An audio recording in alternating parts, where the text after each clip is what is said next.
ഗാന്ധിഘാതകനായ Nathuram Vinayak ഗോഡ്സെയെ പ്രകീർത്തിച്ച NIT പ്രൊഫസർക്ക് സ്ഥാനക്കയറ്റം. Professor Shaija ആണ്ടവനെ കോഴിക്കോട് NIT ഡീനായാണ് നിയമിച്ചിരിക്കുന്നത്. ഏപ്രിൽ 7 മുതലാണ് നിയമനം നിലവിൽ വരിക. സീനിയോറിറ്റി മറികടന്നാണ് ഇത് സംബന്ധിച്ച ഉത്തരവ് പുറപ്പെടുവിച്ചതെന്ന ആക്ഷേപവും ഉയരുന്നുണ്ട്.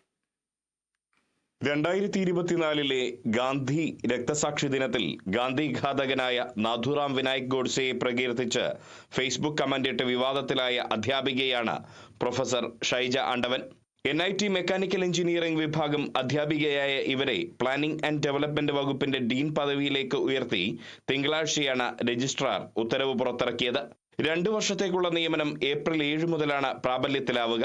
നിലവിലെ ഡീനായ കമ്പ്യൂട്ടർ സയൻസ് ആൻഡ് എഞ്ചിനീയറിംഗ് വിഭാഗത്തിലെ അധ്യാപിക ഡോക്ടർ പ്രിയാചന്ദ്രന്റെ കാലാവധി കഴിയുന്ന പശ്ചാത്തലത്തിലാണ് നടപടി. ഗാന്ധിഘാതകനെ പ്രകീർത്തിച്ച വിവാദ സംഭവത്തിൽ ഷൈജ ആണ്ടവൻ നിലവിൽ ജാമ്യത്തിലാണ്. ഗോഡ്സെ ഇന്ത്യയെ രക്ഷിച്ചതിൽ അഭിമാനമുണ്ട് എന്നായിരുന്നു ഷൈജ ആണ്ടവൻ അന്ന് ഫേസ്ബുക്കിൽ കമന്റ് ഇട്ടിരുന്നത്.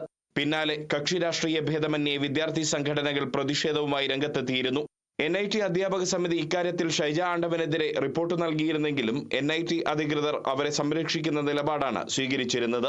ഇപ്പോഴത്തെ നിയമനം സീനിയോറിറ്റി മറികടന്നാണെന്ന് ആരോപണവും ഉയരുന്നുണ്ട്. NIT പോലൊരു കേന്ദ്ര സ്ഥാപനത്തിൽ രാഷ്ട്രപിതാവിനെ വധിച്ച ഗോഡ്സെയെ പ്രകീർത്തിച്ച ഒരാളെ ഉന്നത പദവിയിൽ നിയമിക്കുന്നതിനെതിരെ പൊതുസമൂഹത്തിൽ നിന്നും അമർഷവും ശക്തമാണ്. Riyas KMR, Kerala vision news, Kozhikode.